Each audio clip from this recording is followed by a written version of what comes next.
A relationship I was in, I was told that I had to lose weight. When I first came into this, because I don't have kids of my own, I don't have them fatherly instincts. It was a preference if they didn't have kids. Here's with me. If I fall head over heels for somebody, you overlook all of that shit. You just love that person.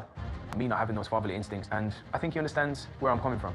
The main thing is... All this, or are you telling me this is the first person that's hearing it? Because if so, I need to let Holly know. We were getting onto the topic of, like, you know, the kids. But my preference was no children. So I was like, wait, what? Oh, shit. Gutted right now. He hasn't been instantly honest with me when I told him. First and foremost, we're going to talk about this friend here. Who is this guy? You know, like, instigating on the wedding. Trying to ruin her day, like, boom, bam. Now, I get it. You know, obviously, he's just trying to be honest. But the fact is, though, he twisted what he said, though. All he said was that, listen, I said my preference is not kids. That's what I said what my preference is. But it's not something that's going to be an issue as long as I fall for her. If I fall for her, then the kids don't matter. He made that abundantly clear. But yet this friend still wants to go and instigate and ruin his so-called best friend's, you know, wedding day. I mean, listen, he could have, I mean, you know what? And it was the delivery. The delivery was shocking. He could have been like, listen, I had a conversation with him and he did tell me that his preference wasn't to have kids. But at the same time, he did say that if he does love you and does fall head over heels for you, well, then the kids is not an issue. He could have said it that way, you know? If he felt the need to have to tell her, there was a better way of doing it. That guy right there, scumbag. He's not a guy that wants to have children or be around children. That's going to be a big problem for me. I'm going to tell you what I've heard. I'm not going to run around like Chinese. Do you know what I mean? Like Chinese. No, because you come to me. Jack was honest with me. I really need to have a one-to-one chat with Alex about this. I think they can be around my children. I know you're a little bit worried about me, but beautiful little children.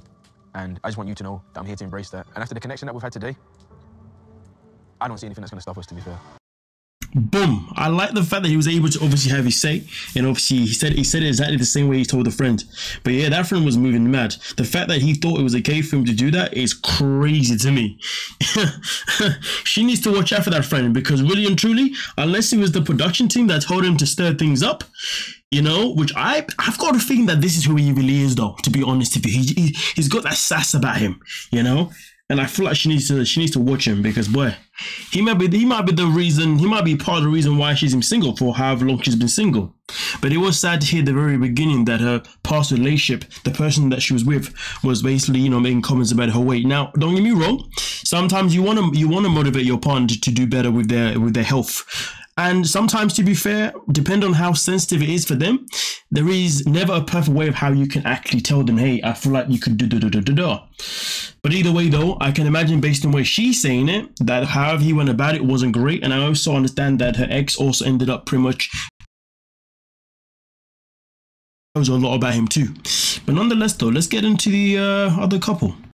That has happened so far on the first days. Like she has asked me probably about 40 million questions.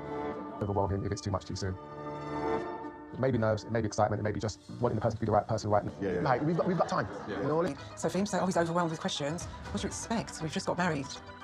That's me. Does that make sense? Yeah, no, and I know you're you're going to be the same with me, and I feel like once we have that mutual respect, I mean, listen, it was very key, very important for him to voice his opinion, for him to voice that he feels like he was asking too many questions. But it's very early with these two. I mean, it's early for everyone, but honestly, not too much really went down. So it's going to be interesting to see how they obviously, you know, plan out throughout the rest of the season.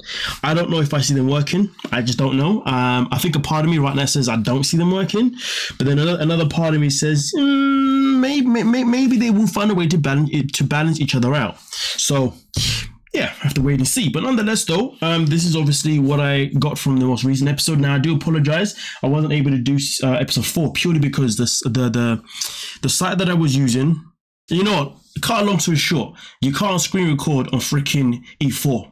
You know, so that was then annoying. And then on top of that, I was using another site that was getting the recordings, but then now they're not doing it anymore because I guess they had the same issue as me.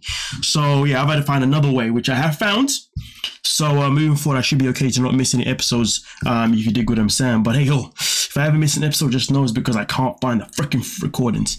But nonetheless, though, let me know your thoughts, let me know your opinions, and we'll talk about it. Peace.